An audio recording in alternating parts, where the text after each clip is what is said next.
Beleza, menino? Tá bom, cara? Chegou de viagem? Cheguei.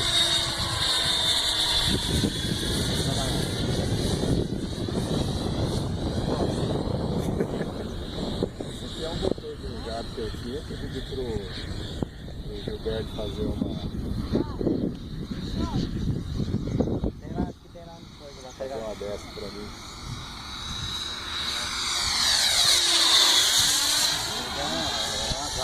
Mas vai no motor aquele VDF, né? Gatinho.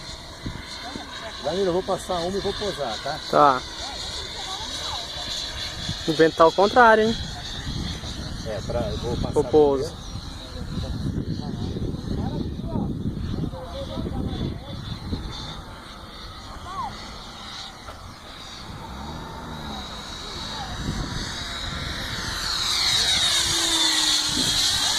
Puxa!